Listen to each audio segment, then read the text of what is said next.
नमस्कार मित्रों, मैं गौरव मेहता स्वागत करता हूं अपने YouTube चैनल जेन्युइन एस्ट्रोलॉजी में। और आज हम बात करेंगे गुरु ग्रह के मकर राशि में आने के बाद प्रभाव के बारे में।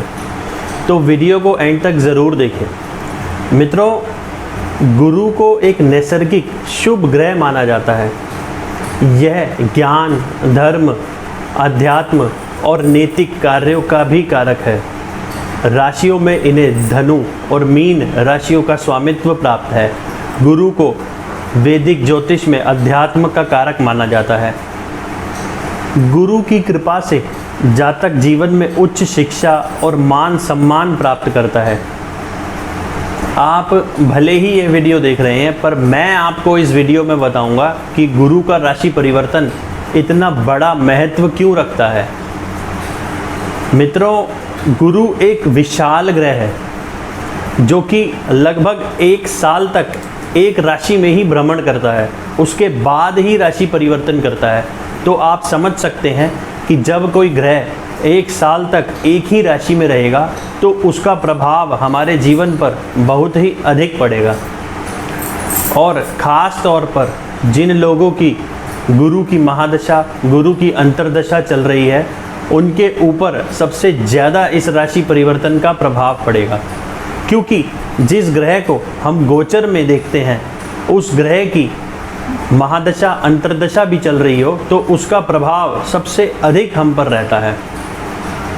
20 नवंबर 2020 को गुरु मकर राशि में गोचर करेंगे, या यूं कहें राशि परिवर्तन करेंगे। एक ही बात है, मकर राशि गुरु की नीच राशि है। इस राशि में गुरु इतना अच्छा महसूस नहीं करते हैं, पर हमको यह भी नहीं भूलना चाहिए कि गुरु नैसर्गिक एक शुभ ग्रह है। उदाहरण के तौर पर आपको समझाने का प्रयास करता हूँ। जैसे एक अध्यापक जो बचपन से ही लोगों को शिक्षित करता है, अपना ज्ञान देता है, क्या वो कभी किसी विद्यार्थी का बुरा चाहेगा? नहीं। और यहाँ पर कुछ भटकाव जरूर गुरुदेव यहाँ पर दे सकते हैं। गुरुदेव धर्म, विवेक शक्ति और ज्ञान के प्रति कुछ रुचि में यहाँ पर कमी कर सकते हैं।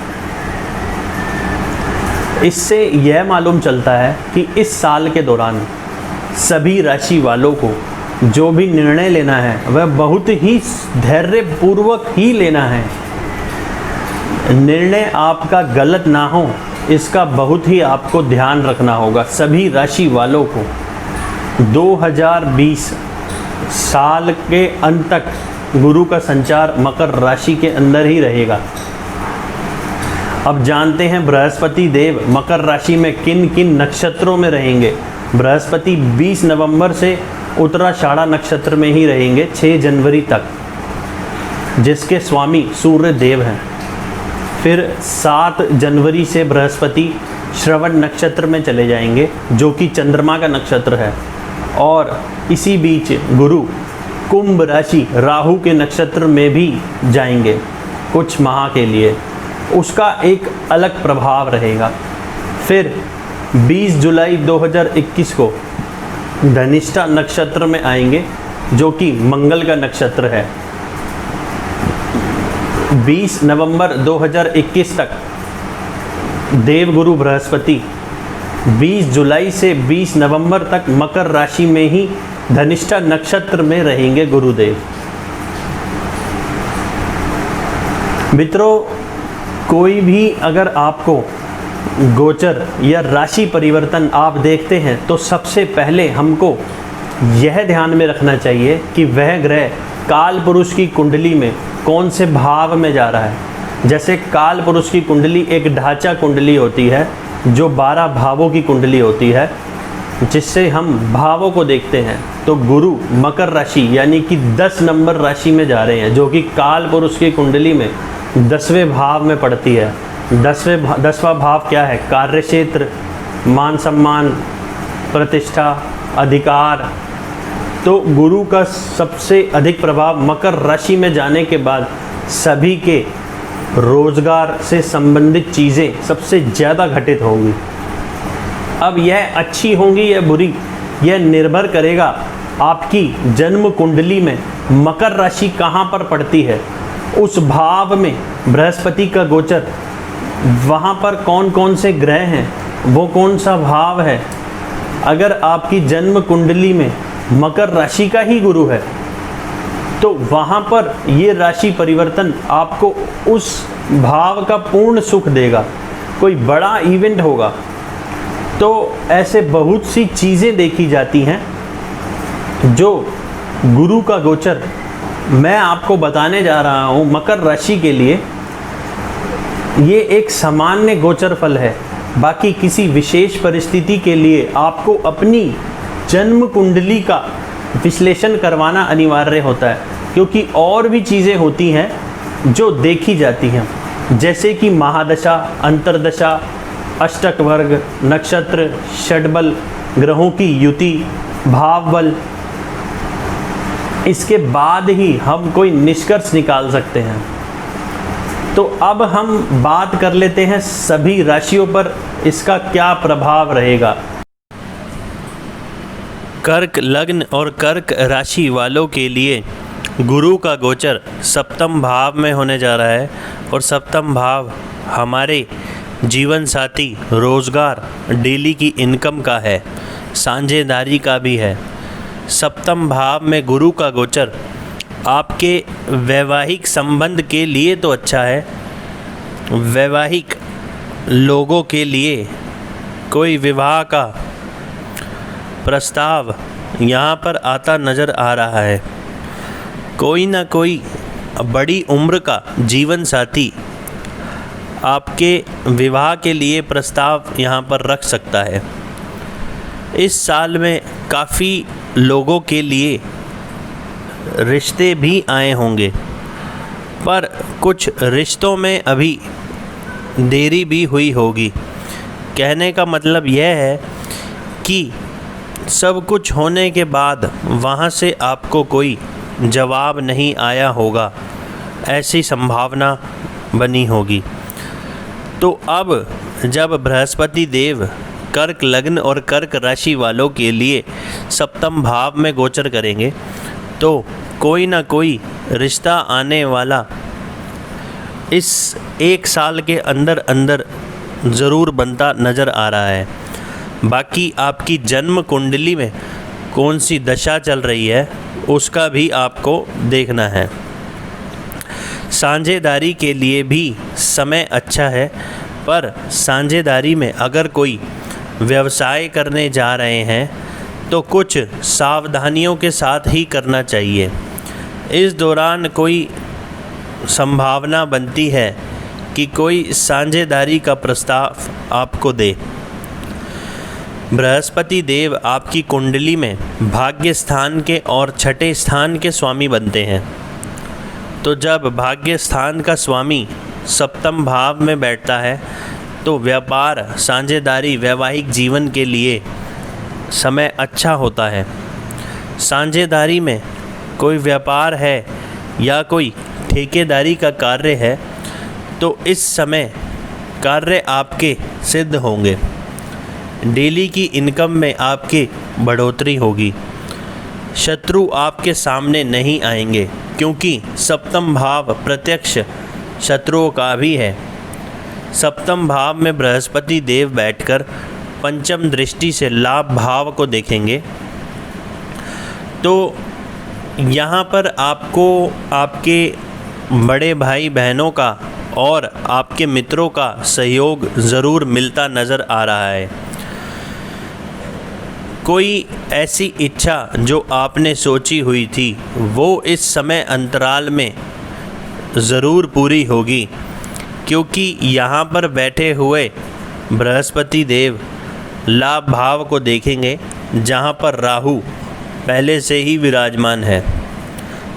तो यह संकेत देता है कि कुछ ना कुछ अच्छा आपके लिए अचीवमेंट होने वाला है। गुरु की कर्क राशि पर दृष्टि भी यह संकेत देती है कि आपका जो निर्णय लेने की शक्ति है वह बहुत ही अच्छी रहेगी। सही निर्णय आप ले पाएंगे। आत्मविश्वास आपका बड़ा चढ़ा रहेगा। गुरु की कर्क राशि पर उच्च की दृष्टि लगन पर आपको दार्शनिक और धार्मिक भी बनाएगी। ज्ञान लेने के लिए ज्ञान के प्रति आपकी लालसा बढ़ेगी। एक सही ज्ञान आप इस समय अंतराल में ले पाएंगे। कोई भी आप इस समय अंतराल में निर्णय लेंगे वह सही ही साबित होगा। गुरु की नवम दृष्टि तीसरे स्थान पर बढ़ेगी, जो कि छोटे भाई बहन खुद का पराक्रम, छोटी दूरी की यात्राओं का भी है। तो आपकी यहाँ पर काफ़ी यात्राएं बढ़ेंगी और आपका खुद का पराक्रम काफ़ी ज़्यादा आपको बढ़ा हुआ महसूस होगा। अपने खुद के व्यवसाय के अंदर आपकी मेहनत बढ़ने का समय है। कोई गले या कान से संबंधित बीमारी अगर आपको चल रही थी तो उसमें कुछ अब सुधार होगा। बृहस्पति देव की नवम दृष्टि आपकी बहुत सारी इच्छाएं यहाँ पर बढ़ेंगी और वह समस्त इच्छाएं भी आपकी पूरी होंगी। क्यों? क्योंकि 11वें भाव में आपके राहु विराजमान है, जो कि इच्छा पूर्ति करेगा कर्क लग्न और कर्क राशि वालों के लिए। और बृहस्पति देव की वहाँ पर दृष्टि भी पड़ेगी। और जब कोई क्रूर ग्रह का गोचर 11वें भाव में आता है तो वह बहुत ही ज़्यादा लाभ देता है मित्रों, याद रखना। तो अब आप निश्चिंत हो जाओ। बहुत ही अच्छा नेटवर्क भी आपका बढ़ने लगा होगा। बाहर से या ऐसे नए नए लोग आपके पास में आएंगे जो आपने सोचा भी नहीं होगा। उनके द्वारा आपको धीरे धीरे लाभ होने लगेगा। समाज में अब आपका एक नाम बनेगा। अब हम जान लेते हैं नक्षत्र के हिसाब से क्या प्रभाव रहेगा। तो 20 नवंबर 2020 से गुरु उत्तराषाढ़ा नक्षत्र में रहेंगे, जिसके स्वामी सूर्य देव है। सूर्य आपके लिए कुंडली में धन भाव के स्वामी बनते हैं, जिस कारण धन को लेकर के एक अच्छा समय बता रहा है। धन इस समय में जुड़ने के पूरे संकेत है। अगर आपका जन्म का सूर्य कुंडली के अंदर अच्छी स्थिति में बैठा है, केंद्र या त्रिकोण में, तो इस धन में और वृद्धि होने के संकेत हैं। अगर आपकी कुंडली में सूर्य अच्छा है तो इस दौरान पिता के साथ आपके संबंध अच्छे होंगे और पिता से आपको सहयोग भी मिल सकता है। इसके बाद देवगुरु बृहस्पति 7 जुलाई 2021 से 19 जुलाई 2021 तक चंद्रमा के नक्षत्र में रहेंगे, जो कि आपके लिए पहले भाव का स्वामी बनता है। तो इस समय में आपको कोई ऐसा सही निर्णय आप ले सकते हैं जिससे आपको लाभ भी होगा और आपका मान सम्मान भी बढ़ेगा और आत्मविश्वास आपका यहाँ पर ज़रूर बढ़ेगा।